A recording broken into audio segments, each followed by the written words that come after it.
Nous vous saluons au nom précieux et sauveur Jésus. Euh, à tous les internautes qui nous écoutent présentement, ou du moins qui nous regardent, soit sur Facebook ou bien sur TikTok, ou bien sur Zoom, Ministère Famille, nous vous saluons au nom précieux et sauveur Jésus-Christ. Et pour nos internautes sur YouTube, ce service est enregistré. Ce service est en train d'enregistrer en ce moment, qui donc vous aurez l'opportunité d'avoir le pré-enregistrement sur YouTube où nous allons mettre ça cette semaine à la gloire de Dieu. Ministère Famille Unie, vous qui êtes connectés sur Zoom, je vous salue au nom précieux et sauveur Jésus. C'est tout un début à la gloire de Dieu. Nous sommes présentement dans les studios de notre frère et ami, l'ingénieur Joseph Fritznel Jean, qui assure les touches techniques à la gloire de Dieu. Que Dieu bénisse son œuvre, que Dieu bénisse son travail, ainsi que toute sa famille. Au nom précieux et sauveur Jésus, je salue aussi ma très chère tendre épouse, qui est une infatigable de ce ministère, qui assure toujours la prière pour nous. À la gloire de Dieu, la sœur Landy Avril, sœur Landy, que Dieu te bénisse, baby, au nom de Jésus-Christ. Bien-aimé, durant tout le mois de mai, nous parlons de la mort. Nous parlons de la mort. Le premier mardi de ce mois, j'avais vu avec vous c'est quoi la mort. Je vous ai dit c'est quoi la mort, j'ai enseigné sur la mort.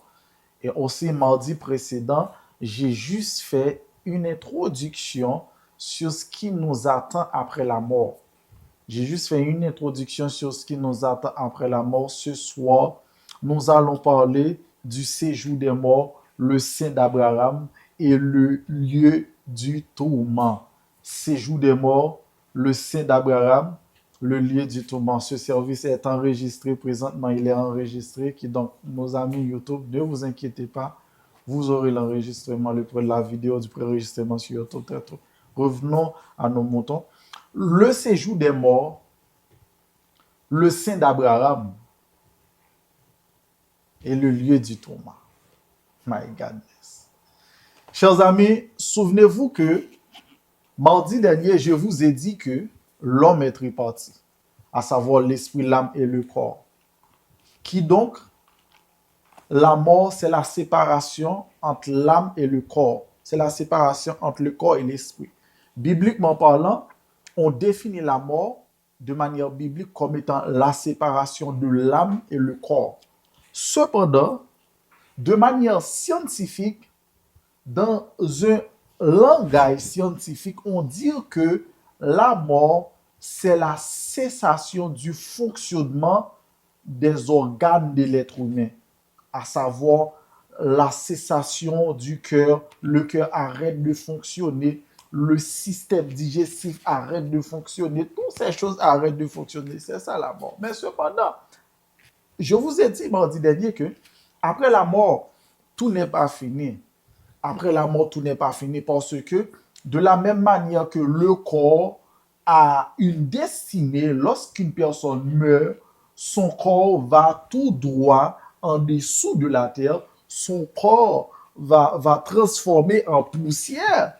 Mais cependant, tout n'est pas fini parce que c'est le corps qui retourne dans la poussière. Mais l'âme a une destinée, l'esprit a une destinée. Je vous ai dit que Dieu va prendre avec lui l'âme de tous ceux qui étaient morts en Jésus-Christ, tous ceux qui ont accepté, qui ont fait de Jésus leur Seigneur et Sauveur. Ces gens-là, chers amis, ces gens-là, ils iront vers Dieu. Et je vous ai dit que ceux qui n'ont pas Jésus, ils ne seront pas là où sont ceux qui étaient morts en Jésus-Christ. J'avais promis de faire ce service en créole, mais cependant, j'ai un maximum de personnes qui est connectées avec moi sur les réseaux sociaux, qui se situent en Afrique et en Europe. J'ai une forte communauté en Afrique. Même si présentement, vous n'allez pas voir qu'il y a plusieurs personnes qui sont en direct, mais après, ils vont regarder. Ils vont regarder le service après, ils vont regarder qui. Donc, si je parle créole, je vais limiter cette étude seulement à la communauté haïtienne. Je dois parler français, je dois enseigner en français juste pour permettre à nos chers confrères, à nos chères sœurs qui se situent dans la communauté africaine, dans la francophonie, de bénéficier de cette étude à la gloire de Dieu. Le séjour des morts, le Saint d'Abraham, le lieu du tourment. C'est quoi le séjour des morts, chers amis? Le séjour des morts est l'endroit où allaient les âmes après la mort, avant la résurrection et le jugement final. Le séjour des morts, c'est là où allaient tous les âmes des personnes qui étaient mortes. C'est là où allaient tous les âmes des personnes qui étaient mortes. Avant, disons, la résurrection de Jésus, avant la venue de Jésus-Christ sur cette terre, avant sa crucifixion, ceux qui étaient morts, ils allaient tout droit, leur âme allait tout droit dans ce qu'on appelle séjour des morts. Et en hébreu, on l'identifie sur le nom Sheol. L'orthographe se définit ainsi: S comme Suzanne, H comme hôtel, E comme écho, O comme organisation, L comme lumière. Sheol. Sheol. Dans le nom hébreu, de manière hébraïque, on l'appelait Sheol, mais les Grecs l'appelaient Hadès. Pas les Grecs, disons. Ça se situe toujours entre l'hébreu, je crois, si je me trompe pas, l'hébreu ou grec, quelque chose comme ça, désolé. Le nom c'est Sheol, mais on l'appelle aussi Hadès. Dans le langage francophone, c'est ce qu'on appelle le séjour des morts.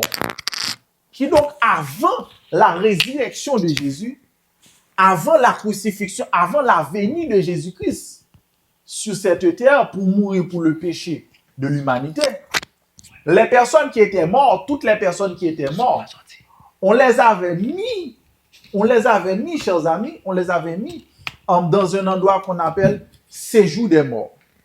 Toutes les personnes qui étaient mortes, on les avait mis dans un endroit qu'on appelait séjour des morts. Avant la résurrection de Jésus. Comme je vous le dis, le grec c'est Hadès. Le mot grec c'est Hadès, mais l'hébreu c'est Sheol. L'hébreu c'est Sheol, le grec c'est Hadès, qui signifie de manière francophone le séjour des morts. Chers amis, cela nous situe dans Luc 16, verset 22 à 23 et aussi dans le livre des Psaumes, le chapitre 16, verset 10 et aussi Actes des Apôtres, chapitre 2, verset 27. Ce qui veut dire, tous ceux qui étaient morts avant la résurrection de Jésus, leur âme allait tout droit dans le séjour des morts. C'est là qu'on les avait mis dans le séjour des morts. Mais cependant, dans le séjour des morts, il y avait deux compartiments dans le séjour des morts. Deux compartiments dans le séjour des morts. Écoutez bien, chers amis. L'âme de ceux qui étaient morts, avant la résurrection de Jésus, ils allaient tous dans un endroit qu'on appelait séjour des morts. Mais cependant, dans le séjour des morts était divisé en deux parties. Il y avait le Saint d'Abraham, il y avait le lieu du tourment. Vous entendez? Les âmes de ceux avant la venue de Jésus, là où on mettait les âmes de ceux qui étaient morts, c'est-à-dire toutes les personnes qui étaient mortes sur cette terre, toutes les héros que vous avez entendu parler dans la mythologie grecque. Moi, je suis quelqu'un, par la grâce de Dieu, j'aime lire. Je lis beaucoup. J'ai passé tout mon temps à lire. Il m'arrive parfois de lire 33 livres dans un mois. 33 livres. Et ces livres, ce sont des livres qui contiennent près de 250 pages, 253 pages. Je suis un passionné de la lecture. Je fais beaucoup d'histoires. Les âmes des héros que vous avez entendu parler à savoir dans la mythologie grecque, comme des gens comme des héros comme aïe aïe aïe. Oh, aïe, aïe, aïe. Persée, des héros comme Persée, des héros comme Léonidas. Léonidas, ce n'est pas un personnage d'Hollywood, c'est bel et bien vrai. Il y avait un guerrier, il y avait un guerrier Sparte, l'une des provinces de l'Empire grec à cette époque qu'on appelait Léonidas. Les âmes les âmes comme ces personnages, à savoir le roi Xerxès, les âmes comme le roi Darius, on appelait ces gens-là, ce roi-là, on l'appelait dans la Bible le roi Assyrus, les âmes comme Thémistocle. Thémistocle, c'était un grand guerrier, c'était un général de combat de l'armée d'Athènes. Athènes, c'était la capitale de l'Empire grec, l'une des plus grandes provinces de l'Empire grec. Les âmes de toutes ces personnes-là, ils étaient tous au séjour des morts. C'est-à-dire toutes les personnes qui étaient mortes avant la venue de Jésus-Christ sur cette terre, on les mettait dans un endroit qu'on appelait séjour des morts. Mais cependant, il y avait deux compartiments dans le séjour des morts. Il y avait le sein d'Abraham, il y avait le lieu du tourment. C'est-à-dire tous ceux qui étaient morts avant la venue de Jésus-Christ, on a pris leur corps, on a mis leur corps dans la poussière, mais cependant, leurs âmes vont tout droit au séjour des morts. Lorsque leurs âmes vont tout droit au séjour des morts, arrivés au séjour des morts, il y avait un chemin que leurs âmes allaient prendre, à savoir, leur âme allait prendre soit le sein d'Abraham ou bien le lieu du tourment. Ah, vous êtes là avec moi, hein? Famille unie, je crois que vous êtes là avec moi. Je ne suis pas en train de prêcher, je suis en train d'enseigner. C'est une étude. C'est pour cette raison qu'on l'appelle séminaire de formation de disciples.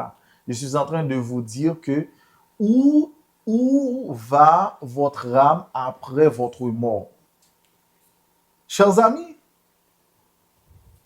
la Bible nous dit, mes bien-aimés dans le Seigneur, que dans le séjour des morts, il y a deux compartiments, à savoir le sein d'Abraham et le lieu du tourment.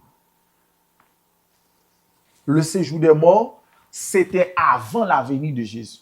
C'est-à-dire avant même que Jésus-Christ venait sur cette terre pour prendre naissance à Bethléem.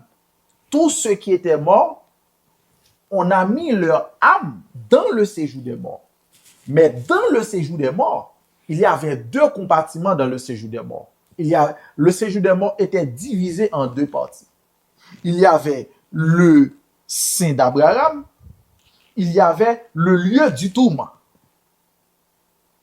Le sein d'Abraham représentait le lieu de repos et de consolation pour les justes avant la résurrection de Jésus-Christ.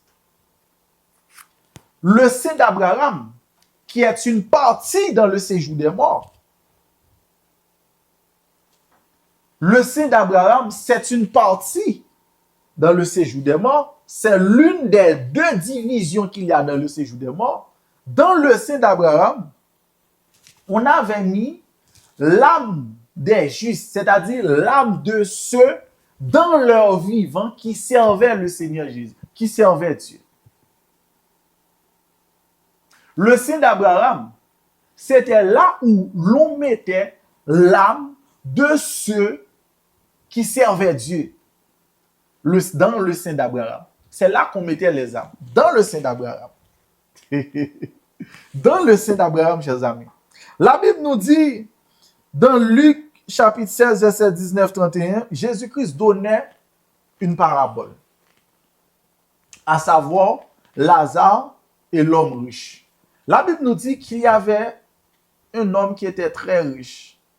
Il faisait beaucoup de fêtes.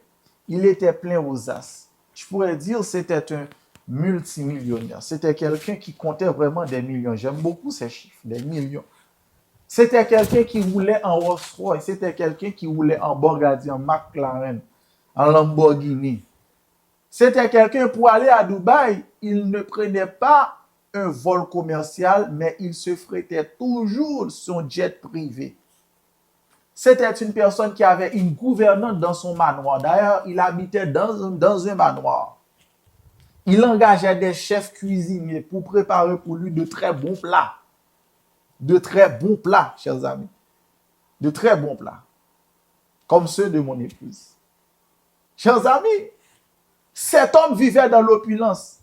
Jésus-Christ disait que en dessous de la table de l'homme riche, il y avait un pauvre.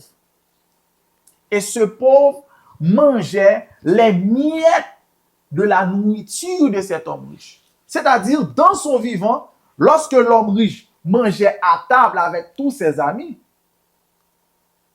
il ne s'occupait pas du pauvre qui était auprès de lui, qui s'assoyait en dessous de sa table. Le pauvre guettait les miettes de sa table. Lui-même, il n'a même pas donné au pauvre les miettes. C'est le pauvre qui guettait les miettes et non lui qui a donné les miettes. C'est-à-dire, il ne se souciait vraiment pas du pauvre. Il n'était pas injuste. Il était très méchant, très égoïste. Il était centré sur lui-même. Centré sur lui-même. La Bible nous dit, chers amis, la Bible nous dit, à leur mort, le pauvre allait dans le sein d'Abraham, mais l'homme riche allait dans le lieu du tourment. Le pauvre allait dans les seins d'Abraham, l'homme riche allait dans le lieu du tourment. Dans Luc chapitre 16, verset 19 à 31, la parole de Dieu nous dit, chers amis, la parole de Dieu nous dit ainsi, mes bien-aimés dans le Seigneur, la parole de Dieu nous dit ainsi. L'homme riche leva les yeux. Pendant que l'homme riche était dans les lieux du tourment, l'homme riche leva les yeux. Et il voyait le pauvre qui était en dessous de sa table lorsqu'il vivait sur la terre. Le pauvre était dans le sein d'Abraham. Le pauvre était dans un endroit que les théologiens appellent prélude du paradis. Prélude du paradis. Vous avez l'habitude, lorsque vous rentrez dans un manoir, vous n'avez même pas encore rentré dans le salon, mais vous avez déjà foulé le sol de ce manoir. Vous avez déjà foulé l'entrée de ce manoir, dans la galerie de ce manoir. La galerie de ce manoir vous dit tout ce qui se passe à l'intérieur. Parce que la galerie en elle-même, c'est déjà un décor, c'est déjà une beauté luxueuse, une beauté absolue. C'est pour la même chose avec le sein d'Abraham. Le sein d'Abraham, c'est le prélude du paradis. C'est-à-dire, c'est juste un avant-goût du paradis. Pour ceux qui sont morts en Jésus-Christ. Pour ceux qui sont morts et dans leur vivant, qui faisaient de Jésus leur Seigneur et Sauveur personnel. Mais bien aimé, la Bible nous dit, l'homme riche leva les yeux et il vit de très loin. Il vit de très loin, il vit de très loin. Lazare. Il vit de très loin Lazare. Il vit de très loin Lazare. Lazare qui menait la belle vie dans le prélude du paradis, à savoir le sein d'Abraham. Et écoutez ce qu'il a dit. Il a dit à Dieu, Seigneur, il a dit à Abraham, disons, Seigneur, parle à Lazare, demande-lui de mettre son doigt dans l'eau pour venir faire dégoûter un peu d'eau sur ma langue.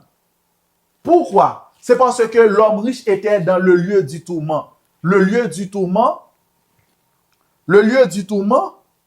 c'est un endroit de souffrance qui est réservé aux âmes de ceux qui sont morts sans Jésus.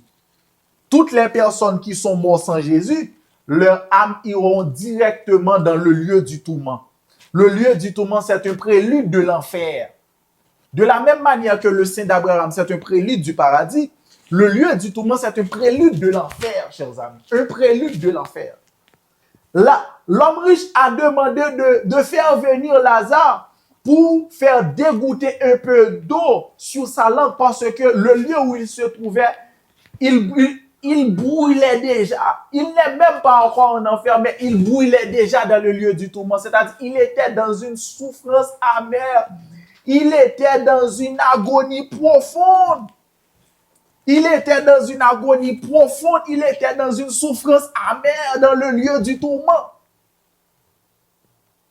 Dans le lieu du tourment. Et il a demandé de faire venir Lazare pour lui donner de quoi boire. Parce que là où il se trouve, il brûlait. Et il brûlait, chers amis. Luc 16, verset 24. Écoutez ce qu'il a dit. Je souffre cruellement dans cette flamme. Ça, c'est l'homme riche qui parle. Luc 16, verset 24. L'homme riche qui parle. L'homme riche dit, je souffre cruellement. Je souffre cruellement dans cette flamme. Le prélude de l'enfer, oui. Le lieu du tourment. C'est-à-dire ceux qui sont morts et que dans leur vivant, ils refusaient de croire en Jésus. Tous ceux qui prétendent être le spécialiste de la Bible, ceux qui se nomment, ceux qui se titrent révolutionnaires, pour dire, lui, il est venu révolutionner la communauté haïtienne. Ceux qui disent que Christ n'existe pas, les Oungans, les sorciers qui prétendent être les maîtres du monde, qui disent que Dieu n'existe pas. Moi, je vais ouvrir une parenthèse. C'est une grande idiotie. Je répète le mot que j'ai dit, et sans excuse. C'est une grande idiotie de croire dans l'existence du diable tout en refutant l'existence de Dieu. Comment peux-tu dire que tu es intellectuel, puis tu dis que oui, c'est réel, Ezuli existe. Oui, c'est réel, Dambala existe, cependant Jésus, Dieu n'existe pas. C'est comme de croire dans la négativité tout en refusant la positivité. C'est comme de croire qu'il existe les ténèbres, mais la lumière, ça n'existe pas. C'est comme de croire que oui, la femme existe, mais l'homme n'existe pas. Ceux qui disent que Dieu n'existe pas et qui croient aussi dans l'existence du diable, comment vous êtes nés? Vous ne pouvez pas refuter le contraire d'une chose. Toute chose qui existe a un contraire. Qui est le contraire des démons? Qui sont les démons ont pour qui comme adversaire? Vous ne pouvez pas croire dans l'existence du diable tout en refusant l'existence de Dieu. Je trouve que c'est une grande idiotie. Si tu dis que tu es intellectuel, tu as fait beaucoup d'études, tu as une maîtrise, tu as un doctorat, comment pouvez-vous tenir un tel discours? Cette idiotie est sans limite de croire dans l'existence du diable tout en refusant l'existence de Dieu. Mais vous lisez dans quel livre? Vous étiez dans quel établissement, dans quelle université pour croire une chose pareille? De croire que le diable existe tout en refusant l'existence de Dieu. Vous ne cessez jamais de faire des lives pour dire que Dieu n'existe pas. Vous ne cessez jamais de faire des lives pour prôner, pour promulguer, pour rehausser le vaudou. Mais cependant, vous combattez l'existence de Dieu. Laissez-moi vous dire, vous, toi qui ne cesses de te nommer révolutionnaire pour dire que Dieu n'existe pas, tout en rehaussant le vaudou, il y a un seul endroit qui t'attend. C'est le lieu du tourment si tu ne te repentes pas. Par le seul chemin, la seule chose, la seule personne qui peut épargner ton âme du danger de l'enfer, c'est Jésus-Christ, car il est écrit, nul ne vient au Père sans passer par moi. Je suis le chemin de la vérité et la vie, dit Jésus. Le seul chemin qui mène au paradis, c'est Jésus. Toutes les personnes qui croient en Jésus, qui croient que Jésus-Christ était mort pour ses péchés, qui croient que Jésus-Christ est le Fils de Dieu, qui croient que Dieu l'a ressuscité des morts et qui fait de Jésus son Seigneur et Sauveur, qui confesse de sa bouche que Jésus-Christ est son Seigneur et Sauveur, quand ces personnes seront mortes, ils iront tous dans le prélude du paradis de Dieu. Mais toi qui refuses, qui dis que Jésus n'existe pas, mon frère, il y a un seul endroit qui t'attend, hein, c'est l'enfer. C'est le lieu du tourment. Arrêtez de croire dans ce genre de choses. Hein. Tu crois dans l'existence du diable pour dire que Dieu n'existe pas. Arrête avec ça, arrête ça. Comment peut-on croire dans l'existence d'une chose tout en refusant son contraire? Comment peux-tu croire que la négativité existe tout en refusant la positivité? Comment peux-tu croire que le blanc existe tout en refusant le noir? Comment peux-tu croire dans la fémininité tout en refusant la masculinité? Comment peut-on croire dans ce genre de choses? Tu dis que tu es intellectuel, tu dis que tu fais des études, tu dis que tu lis beaucoup de livres, tu ne peux pas répéter une grande idiotie. C'est une idiotie. Moi, j'ai l'habitude de regarder ces gens, je ris. C'est une idiotie. Toutes les personnes qui tiennent ce genre de discours, ce sont les plus grands idiots de cette communauté. De croire dans l'existence du diable tout en refusant l'existence de Jésus-Christ. Une erreur que même le diable n'a pas commis. Une erreur que même le diable n'a pas commis de refuser l'existence de Dieu. Arrête. C'est une idiotie. Je ne dis pas c'est une erreur. Je ne dis pas c'est de la méfiance. Je dis c'est une idiotie. Tu ne peux pas croire dans l'existence de quelque chose tout en refusant son contraire. C'est une idiotie. L'âme de ceux qui refusent de croire dans l'existence de Jésus-Christ, l'âme de ceux qui disent que Jésus-Christ n'existe pas, l'âme de ceux qui disent que les églises, ce sont tous des endroits pour zombifier les gens, l'âme de ceux qui disent que Jésus est le Jésus des Blancs, si vous ne répondez pas, si vous ne faisiez pas de Jésus votre Seigneur et Sauveur pendant que vous êtes en vie, quand vous serez mort, avec toute la tristesse que j'ai ressentie dans ce que je vais vous dire, ton âme sera brûlée dans le temps de feu et de soufre. On va le mettre dans le lieu du tourment. On va le mettre dans le lieu du tourment. Gloire à Jésus-Christ. Ministère Famille Unie, je crois que j'ai des questions ce lundi. Je crois que j'ai des questions. Est-ce que je peux jeter un coup d'œil? Je crois que j'ai des questions. À la gloire de Dieu, j'ai des questions. Ministère Famille Unie, si vous avez des questions, pose-moi les questions. Vous qui êtes sur Facebook, écrivez vos questions. Vous qui êtes sur Facebook, écrivez vos questions. On dit que le son ne fonctionne pas. C'est déjà réglé. Ok. Vous qui êtes sur Facebook, écrivez vos questions. Vous qui êtes sur Facebook, écrivez vos questions à la gloire de Dieu. Chers amis, je vous ai dit que Dieu existe, Jésus-Christ existe. Arrête d'écouter des gens qui prétendent être des intellectuels pour dire que les lois existent. Oui, mais Dieu n'existe pas. Ce sont des idiots. Des idiots. C'est une idiotie. Je le répète, c'est une idiotie. De croire dans l'existence du diable tout en refusant l'existence de Dieu. Tu crois dans la négativité, mais tu refuses de croire dans la positivité. Tu dis que la négativité existe, mais la positivité n'existe pas. Mais arrête. Arrête, mon ami, arrête. Tu te vantes d'être un intellectuel. Arrête avec ça. Arrête. Bon, me dit en créole pour nègre. Tendez bien. Ou Dieu c'est gros intellectuel. Ou Dieu fait gros classe. Ou Dieu gagne maîtrise. Il y a même qui même vante tête qui dit qu'il a un doctorat à la Sorbonne. Pendant ce temps, vous mettez vaudou à l'honneur. Vous dit Ezili existait, Dambala existait, l'anglais sous existait. Vous mettez diable, vous mettez loi à l'honneur. Ou dit bagay ça existait. Mais quand vous parlez de Jésus-Christ, ou dit moun k'ap servi Jésus, c'est moun malade yoé, Jésus-Christ pas existe, c'est vrai, son personnage fictif que blanc yo te vinn avec pour maintenir noir dans l'esclavage. Ou refuser quoi dans l'existence de Dieu. M'a regardé un Oungan qui bay tête, m'pa citer non, monsieur, il y en a qui prend tête comme étant plus gros Oungan dans la communauté haïtienne non. Monsieur dit bon Dieu pas existe, c'est pendant la vie qui est les lois. Mon cher, laissez-moi dire, son idiot si les lois disent bagay comme ça, ou présenter tête comme étant un gros idiot. Pourquoi que le diable a existé puis bon Dieu pas existé? Son gros idiot, gros idiot terrible. Son idiot sans limite. Ou pas apprendre idiot, non, ou né idiot, c'est-à-dire inné.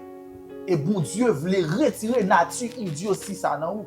Bon Dieu existait bel et bien. Jésus-Christ, pas Jésus-Christ blanc. Jésus-Christ existait réellement. C'est réel. C'est réel. Avant la résurrection de Jésus, on mettait l'âme de ceux qui étaient morts dans le séjour des morts. Et dans le séjour des morts, il y avait deux compartiments. Il y avait le sein d'Abraham, il y avait le lieu du tourment. Le sein d'Abraham, le lieu du tourment. Maintenant, mardi prochain, je crois que mardi prochain, c'est le dernier mardi du mois de mai, hein, c'est ça? Mardi prochain, je vais vous dire qu'est-ce qui s'est passé après la résurrection. Ce soir, je vous ai donné ce qui s'est réellement passé avant la résurrection. Avant la résurrection, on mettait l'âme de ceux qui étaient morts dans le séjour des morts. Le séjour des morts, c'est l'endroit où on mettait les âmes de ceux qui étaient morts. Or, dans le séjour des morts, il y avait deux compartiments. Il y avait le sein d'Abraham, qui est l'endroit dans le séjour des morts où on mettait l'âme des justes, l'âme de ceux qui servaient Dieu, à savoir Abraham, David, Noé, Jacob. C'est là que se trouvait leur âme. Et il y avait aussi le lieu du tourment où on mettait l'âme de ceux qui ne servaient pas Dieu, à savoir Pharaon et tant d'autres personnes qui ne servaient pas Dieu. Cela s'est passé avant la résurrection de Jésus-Christ. Maintenant, est-ce que après la résurrection de Jésus-Christ, il y a toujours le séjour des morts où l'on mettait les âmes? Non, il n'y a pas le séjour des morts. Ça, je vous donne rendez-vous mardi prochain, chers amis, pour un autre séminaire, pour une autre formation où nous allons vous montrer par l'aide du Saint-Esprit de Dieu, après la résurrection, qu'est-ce qui s'est passé dans le séjour des morts, comment Jésus-Christ a pu déplacer les âmes de ceux qui étaient morts dans le séjour des morts pour monter avec eux. Ce sera une étude formidable à la gloire de Dieu. Ce lundi, est-ce que j'ai des questions au ministère féminin? Vous qui êtes sur Facebook, vous qui me suivez en ce moment même, si vous avez des questions, écrivez vos questions en commentaire. Écrivez vos questions en commentaire. Si vous avez des questions, chers amis, écrivez vos questions. En ce moment, je salue le pasteur Claude Emmanuel Camille. C'est mon grand frère dans la foi. C'est mon grand frère dans la foi. C'est mon professeur privé, professeur de communication qui m'enseignait la communication quand j'étais en Haïti. C'est mon grand frère dans la foi. Je salue aussi un ami. Le frère Junior Henri Bernard de Montréal. Dieu te bénisse, mon frère. Je salue aussi le pasteur Rollin Junior Boyard. Je salue le frère Rodney Seno. Dieu vous bénisse abondamment. Dieu vous bénisse. Je salue aussi notre sister qui est passée sur le live, la sœur Paola Benjamin. Je vous salue. Je ne sais pas si je suis en direct sur TikTok. Je ne sais pas si je suis en direct sur TikTok. Je vous salue à la gloire de Dieu. Si vous avez des questions, ceux qui sont présents sur Facebook, si vous avez des questions sur le séjour des morts, si vous avez des questions sur le sein d'Abraham, si vous avez des questions sur le lieu du tourment, écrivez-les en commentaire. Au nom de Jésus-Christ. Pasteur Claude Emmanuel Camille, que Dieu vous bénisse. Homme de Dieu, je vous salue. Cet éminent professeur que j'ai appris à apprécier la grâce de Dieu qui est sur sa vie. Ma très chère épouse Yolandi, est-ce que j'ai des questions sur Famille? Est-ce que j'ai des questions? Si j'ai des questions, je suis prêt à écouter ces questions. Est-ce que j'ai des questions? Non. J'ai pas de questions.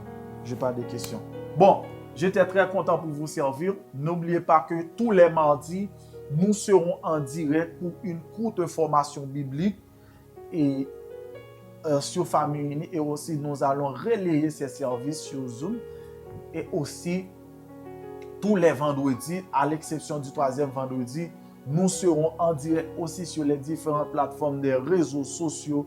À la gloire de Dieu, nous serons en direct sur les différentes plateformes des réseaux sociaux pour notre soirée de gloire. Et donc, je vous donne rendez-vous vendredi prochain pour une soirée de gloire dans la présence du Seigneur Jésus. Nous espérons et nous savons très bien que le Saint-Esprit de Dieu a une fervente prédication pour nous. Ce ne sera pas une formation, ce sera une prédication. Ça va chauffer à la gloire de Dieu. Et nous allons prier aussi pour ceux qui sont persécutés, pour ceux qui sont tourmentés par des esprits démoniaques. Nous allons prier pour eux à la gloire du Seigneur Jésus. Et nous avons de très grands témoignages. La sœur Landy va faire en sorte comment acheminer ces témoignages en direct sur les services. J'étais très content pour vous servir. Je fais place à sœur Landy qui va terminer cette formation pour nous dans la prière et dans les annonces à la gloire de Dieu. Que Dieu vous bénisse. Télé-évangéliste Raphaël Avril pour vous servir. Que Dieu vous bénisse abondamment. Sœur Landy. Amen. Dieu vous bénisse abondamment. Et nous disons merci au Seigneur qui a permis que nous puissions être ici ce soir dans notre troisième mardi de troisième mardi de discipulat, et avec le thème et le ciel. On parle de la mort, on parle de l'enfer, on parle du ciel. Donc ça a été vraiment un service béni et nous disons merci au Seigneur pour son serviteur, le frère Raphaël Avril, pour ce moment de formation dans le nom de Jésus. Tendre Père Céleste, nous te bénissons, nous te disons merci pour tes faveurs envers nous. Merci pour tes grâces, pour tes bontés, pour ta capacité, pour tout ce que tu es pour nous. Merci pour ce fervent, Seigneur, de message, d'enseignement, Seigneur, par ton serviteur. Que ces paroles, Seigneur Dieu, rentrent dans nos vies et que nous ne soyons pas des observateurs, que nous ne soyons pas de ceux qui écoutent seulement, mais que nous pratiquions ce que nous écoutons au nom de Jésus-Christ. Seigneur, guide-nous, conduis nos pas, conduis nos pieds et permets que ce ministère, Seigneur Dieu, aille au-delà, là où toi tu veux, Seigneur Dieu. Nous t'en prions ainsi, Père, au nom puissant de Jésus-Christ, à lui seul la gloire, la puissance, au nom de Jésus-Christ. Amen, amen. Nous disons merci au Seigneur, merci à tous ceux qui nous suivaient de Facebook, de TikTok. Et nous donnons rendez-vous pour mardi, non, vendredi, et pour notre veillée de prière. Et ensuite, pour mardi de la semaine prochaine, pour la fin de cette série d'études sur l'eschatologie, l'Église, l'enlèvement de l'Église et tout ça. Dieu vous bénisse abondamment. Merci et bonne soirée.